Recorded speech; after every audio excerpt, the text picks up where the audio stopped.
A Catalunya el sector del vi està molt atomitzat. Destaquen, però, algunes grans empreses com Castell del Remei, un dels cellers més importants de la DEO Costers del Segre. Tomàs Cosiner és el propietari i coneix molt bé aquesta indústria que ven, sobretot, una experiència al voltant del vi. L'hem entrevistat i hem pogut veure també l'aposta que fa per la producció de vins d'altura de qualitat. Al Pla d'Urgell hi ha una de les finques agrícoles més antigues de Catalunya. Coneguda sobretot per la producció de vi, Castell del Remei fa més de 2 segles que va començar la seva activitat. La família Girona, promotors del canal d'Urgell, que va transformar l'economia de la zona, n'eren els propietaris fins que a principis dels 80 va passar a mans de la família Cosiner, pagesos i fabricants de maquinària agrícola de la comarca. Un dels fills, Tomàs Cosiner, de seguida es va especialitzar en aquest negoci i va tornar a fer gran el celler, el segon en dimensió d'una de les denominacions d'origen de Catalunya més heterogènies, Costers del Segre. Costa molt que els vins catalans estiguin a les taules dels restaurants i que s'acabin consumint. Aquest any, em sembla que per primera vegada, bé, l'any passat es va aconseguir que els vins catalans fossin els més consumits, però encara hi ha molt pes, no? Jo crec que encara hi ha molt recorregut per davant. De fet, tots aquests anys que he viscut dintre el món del vi, introduir un vi de Lleida a Lleida era una quimera, no? Quasi com que diu, era quasi ben impossible, no? Poquet a poquet va anar responent la restauració. Han passat aquests 30 anys. Avui no hi ha restaurant de Lleida que no tingui 10 vins de Costers del Segre a la carta. Vol dir que anem en positiu.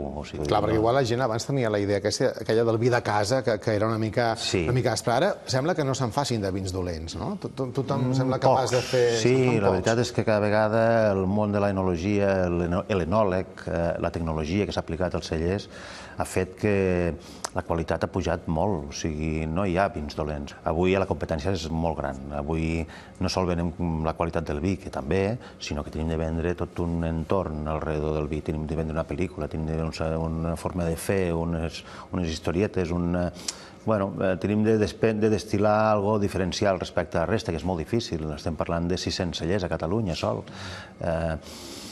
Aquest és el repte de qualsevol bodeguer, no sol fer el millor producte del millor raïm, perquè realment el repte està amb el raïm i amb el producte, sinó després també sàpiga el vestir-lo, comercialitzar-lo. O sigui, el vi és un ben tangible, no és aquest és més bo que aquell, perquè a tu t'agrada més aquell, a mi m'agrada més l'altre.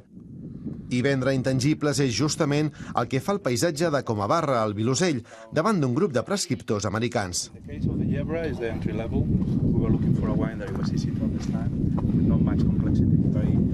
En aquest poble de les Garrigues, a més de 650 metres, va ser on Tomàs Cosiner va començar una aventura més personal. Fa 12 anys va deixar temporalment Castell del Remei i va engegar un celler en aquestes terres que coneixia bé, perquè només a 4 quilòmetres, a la Pobla de Cérvoles, els Cosiner ja havien experimentat amb vins d'altura. Què va ser el més difícil de crear aquesta nova marca, que estem parlant del vi Vilosell, i quants anys va trigar en fer rendible aquell celler? És a dir, què ha estat el més difícil d'aquella aventura abans de tornar a Castell del Remei, després?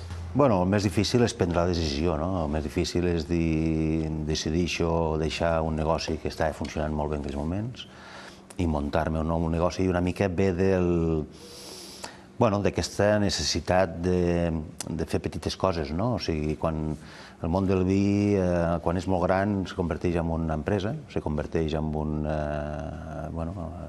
requereix uns recursos de personal i d'estructura que al final estàs cada vegada, com a director o com a propietari, més distanciat de lo que és la pròpia elaboració, no?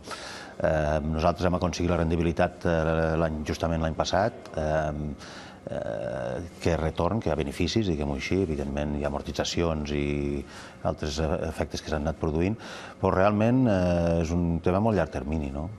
De fet, la dificultat al principi és trobar els recursos, és decidir com, de quina manera. Nosaltres, en el meu cas, l'avantatge és que jo ja coneixia el mercat, coneixia molta gent que em va donar la confiança. Clar, perquè el que és també molt difícil en el món dels vins és la distribució, no? És on fas arribar aquells vins, qui te'ls compra, i si també entres amb la gran distribució, no hi entres... els seus vins, on es mouen? Bueno, tens d'optar una miqueta, no? O sigui, tu pots crear vins pensant en una distribució a nivell de supermercat, o pots crear vins creant una distribució molt més tancada, que és la restauració i el que és la botiga especialitzada, que és l'hostaleria en general, no?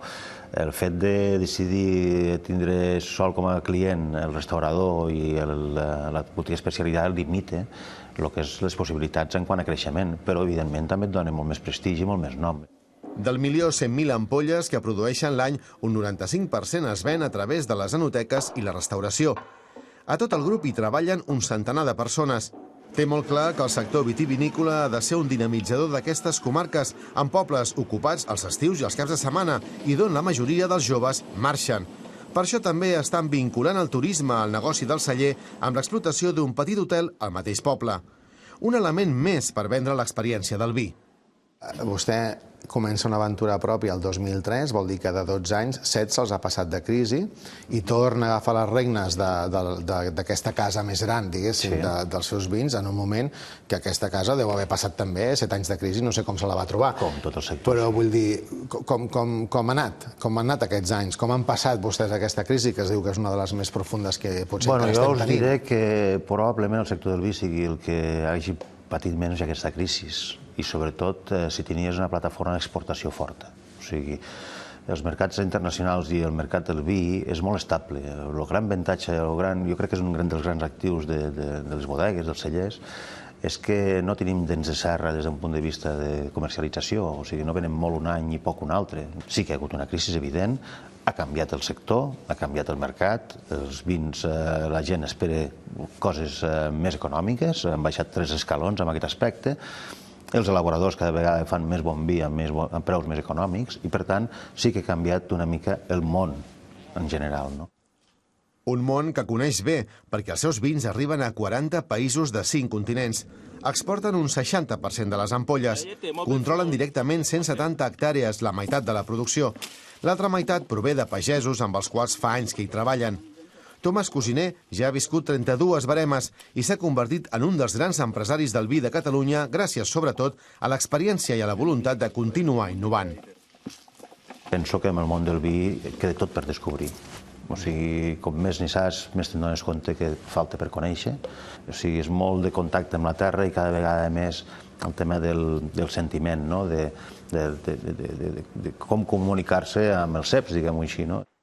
De moment comercialitza uns 40 vins de 4 cellers, 3 de Costers del Segre, Castell del Remei, Cérvoles i els que porten el seu nom al celler del Vilosell. I cara nord, l'últim projecte de la denominació Conca de Barberà.